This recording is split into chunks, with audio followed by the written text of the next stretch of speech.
हर हर Mahadev friends, जय Shri Radhe friends. आज हम श्रीमद् भगवद गीता के ज्ञान विज्ञान योग नामक 7वें अध्याय का पाठ करेंगे और साथ में महात्मा का श्रवण करेंगे। ऐसा हमारे शास्त्रों में बताया गया है कि यदि हम पितृपक्ष के समय 7वें अध्याय का पाठ करते हैं श्रीमद् भगवद गीता के, या फिर अमावस्या के समय, तो हमारे पितरों को मोक्ष की प्राप्ति होती है। तो आप ट्राई करें कि हर पितृपक्ष में श्रीमद् भगवद गीता के 7वें अध्याय का महात्मा का और अध्याय का पाठ करके जो भी पुण्य फल है वो अपने पितरों को दान कर दें। तो चलिए अध्याय महात्म्य सुन स्टार्ट करते हैं।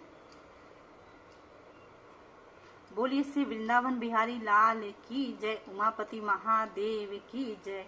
भगवान शिव कहते हैं, पार्वती अब मैं 7वें अध्याय का महात्म्य बतलाता हूँ, जिसे सुनकर कानों में अमृत राशि भर जाती है। पाटलिपुत्र नामक एक दुर्गम नगर है, जिसका गोपुर द्वार बहुत ही ऊंचा है। उस नगर में शकुकर्ण नामक एक ब्राह्मण रहता था। उसने वैश्यवृत्ति का आश्रय लेकर बहुत धन कमाया, किंतु न तो कभी उसने पितरों का तर्पण किया और न देवताओं का पूजन किया। वह धनोपार्जन में तत्पर होकर राजाओं को ही भेज दिया करता था।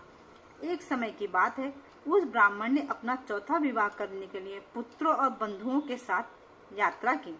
मार्ग में आधी रात के समय जब वह सो रहा था, एक सर्प ने कहीं से आकर उसकी बाह में काट लिया। उसके काटते ही ऐसी अवस्था हो गई कि मणि, मंत्र और अस्त्री आदि से भी उसके शरीर की रक्षा असाध्य जान पड़ी।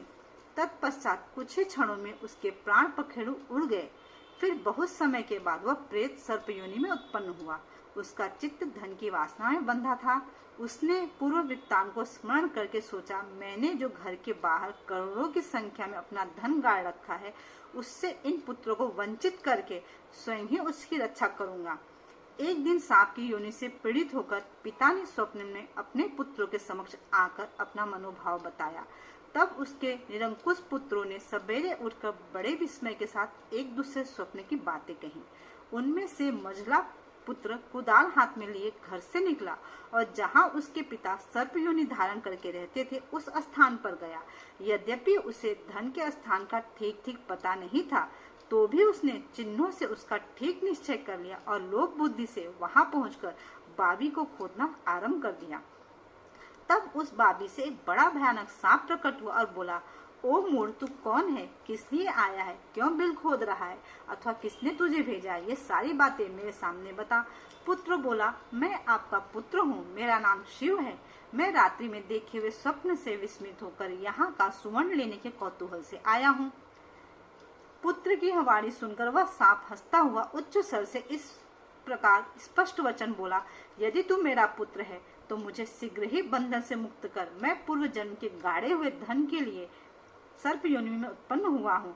पुत्र ने पूछा, पिताजी आपकी मुक्ति कैसे होगी, इसका उपाय मुझे बताइए, क्योंकि मैं इस रात में सब लोगों को छोड़कर आपके पास आया हूँ। पिता ने कहा, बेटा, गीता के अमृत में 7वें अध्याय को छोड़कर मुझे मुक्त करने में तीर्थ, दान, तप और यज्ञ भी सर्वथा समर्थ नहीं है।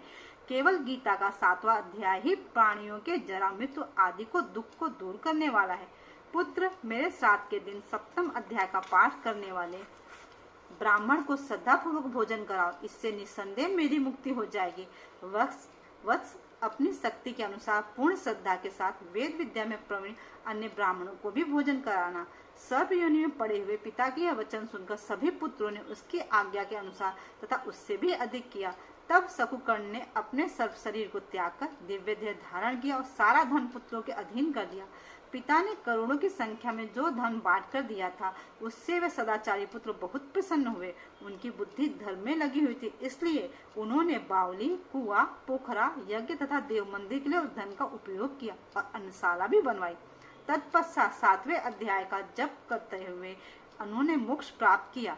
पार्वती, यह तुम्हें 7वें अध्याय का महात्मा बताया गया है, जिसके श्रवण मात्र से मानव सब पातकों से मुक्त हो जाता है।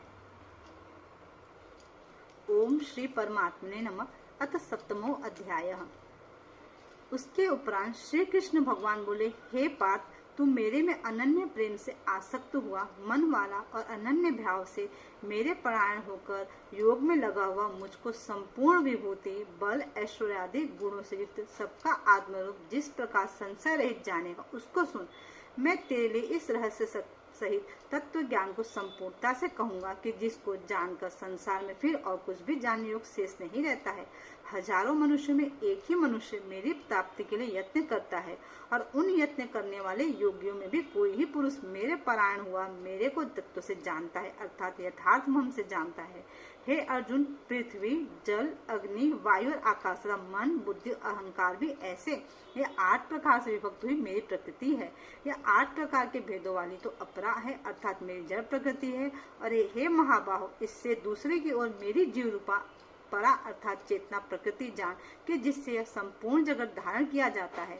हे अर्जुन, तू ऐसा समझ कि संपूर्ण भूत इन दोनों प्रकृतियों से उत्पत्ति वाले हैं और संपूर्ण जगत का उत्पत्ति तथा प्रलय रूप हूँ, अर्थात संपूर्ण जगत का मूल कारण हूँ। इसलिए हे धनंजय, मेरे सिवा किंचित मात्र में दूसरी वस्तु नहीं है। यह संपूर्ण जगत सूत्र में सूत्र के मणियों के सदृश मेरे में गुथा हुआ है। हे अर्जुन, जल में मैं रस हूँ तथा चंद्रमा और सूर्य में प्रकाश हूँ और संपूर्ण वेदों में ओंकार हूँ तथा आकाश में शब्द हूँ और पुरुषों में पुरुष तत्व हूँ। पृथ्वी में पवित्र हूँ, गंध और अग्नि में तेज हूँ और संपूर्ण भूतों में उनका जीवन हूँ, अर्थात जिससे वे जीते हैं वह मैं हूँ और तपस्वियों में तप हूँ। हे अर्जुन, संपूर्ण भूतों का सनातन कारण मेरे को ही जान। मैं बुद्धिमानों की बुद्धि और तेजस्वियों का तेज हूँ। हे भरत श्रेष्ठ, मैं बलवानों का आसक्ति और कामनाओं से रहित बल अर्थात सामर्थ्य हूँ और सब भूतों के धर्म में अनुकूल अर्थात शास्त्र के अनुकूल काम हूँ। और जो भी सत्व गुण से उत्पन्न होने वाले भाव हैं और जो रजोगुण से तथा तमोगुण से होने वाले भाव हैं, उन सब को तू मेरे में ही होने वाला है ऐसा जान। परंतु वास्तव में उनमें मैं और वो मेरे में नहीं है। गुणों के कार्य रूप सात्विक, राजस और तामस, इन 3 प्रकारों के भावों से अर्थात राग द्वेषादि विकारों से और संपूर्ण विषयों से यह सब संसार मोहित हो रहा है। इसलिए इन तीनों गुणों से परे मुझ अविनाशी को तत्व नहीं जानता है, क्योंकि यह अलौकिक अर्थात अति अद्भुत कि त्रिगुणमयी मेरी योग माया बड़ी दुस्तर है। परंतु जो पुरुष मेरे को ही निरंतर भजते हैं वे इस माया को उल्लंघन कर जाते हैं, अर्थात संसार से तर जाते हैं। ऐसा सुगम उपाय होने पर भी माया द्वारा हरे जाने वाले और आसुरी स्वभाव को धारण किए हुए तथा मनुष्यों में नीच और दूषित कर्म करने वाले मूल लोग तो मेरे को भजते ही नहीं है। हे भरतवंशियों में श्रेष्ठ अर्जुन, उत्तम कर्म वाले अर्थार्थी, आर्त, जिज्ञासु और ज्ञानी अर्थात निष्कामी, ऐसे 4 प्रकार के भक्तजन मेरे को भजते हैं। उनमें भी नित्य मेरे में एक ही भाव से स्थित हुआ अनन्य प्रेम भक्ति वाला ज्ञान भक्ति भक्त अति उत्तम है, क्योंकि मेरे को तत्व से जानने वाले ज्ञानी को मैं अत्यंत प्रिय हूँ। वह ज्ञानी मेरे को अत्यंत प्रिय है। यद्यपि वे सभी उदार है अर्थात श्रद्धा रहे सहित मेरे भजन के लिए समय लगाने वाले होने से उत्तम है, परंतु ज्ञानी तो साक्षात मेरा स्वरूप ही है, ऐसा मेरा मत है। क्योंकि वह स्थिर बुद्धि ज्ञानी भक्त अति उत्तम गति स्वरूप मेरे में ही अच्छी प्रकार स्थित है, जो बहुत जन्मों के अंत के जन्म में तत्व ज्ञान को प्राप्त हुआ। ज्ञानी सब कुछ वासुदेव ही है, अर्थात वासुदेव के सिवा अन्य कुछ है ही नहीं। इस प्रकार जो मेरे को भजता है वह महात्मा अति दुर्लभ है। हे अर्जुन, जो विषयासक्त पुरुष हैं वे तो अपने स्वभाव से प्रेरे हुए उन भोगों की कामनाओं द्वारा ज्ञान से भ्रष्ट हुए उस नियम को धारण करके अर्थात जिस देवता की पूजा के लिए जो नियम लोक में प्रसिद्ध हैं उस नियम को धारण करके अन्य देवताओं को भजते हैं अर्थात पूजते हैं।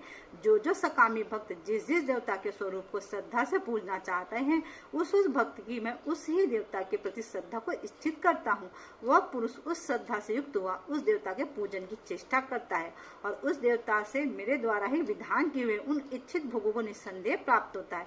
परंतु उन अल्प बुद्धि वालों का वह फल नाशवान है तथा वे देवताओं को पूजने वाले देवताओं को प्राप्त होते हैं और मेरे भक्त चाहे जैसे ही भजे शेष में मेरे को ही प्राप्त होते हैं। ऐसा होने पर भी सब मनुष्य मेरा भजन नहीं करते हैं। इसका कारण यह है कि बुद्धिहीन पुरुष मेरे अनुत्तम अर्थात जिससे उत्तम और कुछ भी नहीं ऐसे अविनाशी परम भाव को अर्थात अजन्मा अविनाशी हुआ भी अपनी माया से प्रकट होता हूँ, ऐसे प्रभाव को तत्व से न जानते हुए मन इंद्रियों से पड़े मुझ सच्चिदानंद घन परमात्मा को मनुष्य की भांति जन्मकर व्यक्ति भाव को प्राप्त हुआ मानते हैं। अपनी योग माया से छिपा हुआ मैं सबके प्रत्यक्ष नहीं होता हूँ, इसलिए यह अज्ञानी मनुष्य मुझ जन्म रहित अविनाशी परमात्मा को तत्व से नहीं जानता है, अर्थात मेरे को जन्मने और मरने वाला समझता है।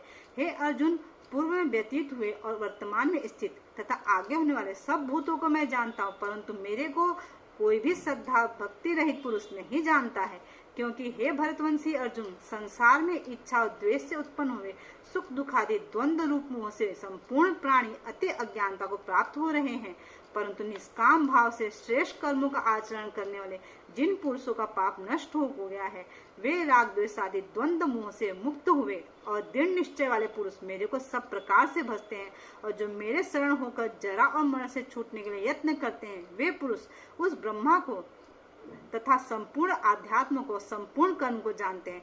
जो पुरुष अधिभूत और अधिदेव के सहित तथा अधियज्ञ के सहित सबका आत्मरूप मेरे को जानते हैं, अर्थात जैसे भाप, बादल, धूम, पानी और बर्फ ये सभी जल रूप हैं, वैसे ही अधिभूत, अधिदेव, अधियज्ञ आदि सब कुछ वासुदेव स्वरूप है। ऐसे जो जानते हैं वे युक्त चित्ती वाले पुरुष अंत काल में भी मुझको ही जानते हैं, अर्थात प्राप्त होते हैं। इति श्रीमद् भगवत गीता रूपी उपनिषद एवं ब्रह्म विद्या तथा योग शास्त्र विषय श्री कृष्ण और अर्जुन के संवाद में ज्ञान विज्ञान योग नामक 7वां अध्याय। फ्रेंड्स, ये था 7वां अध्याय। यहाँ पर भी प्रभु अर्जुन जी से कहते हैं कि भक्त 4 प्रकार के होते हैं, उसमें भी जो ज्ञानी भक्त हैं वो प्रभु को बहुत ही प्रिय हैं। और फ्रेंड्स, आपको भगवान को पाना है तो सिर्फ एक बात याद रखनी है कि भगवान ही सब जगह है, कर्ता भी वही है, कारण भी वही है, हम मुझ में भी वही है, आप में भी वही है, यहाँ तक कि पापियों में भी आपको भगवान को ही देखना चाहिए। यदि आप भगवान का रूप हर जगह देखेंगे तो भगवान के प्रति आपके मन में प्रीति बढ़ेगी और भगवान की कृपा आप पे जल्द होती है। Thank you so much friends. अगर आपको वीडियो पसंद आती है तो प्लीज़ मेरे चैनल को लाइक करें, मेरी वीडियोस को लाइक करें, मेरे चैनल को सब्सक्राइब करें और भी अपने फ्रेंड्स और डिवोटीज के साथ में ये वीडियो शेयर करें। जय श्री राधे, हर हर महादेव फ्रेंड्स।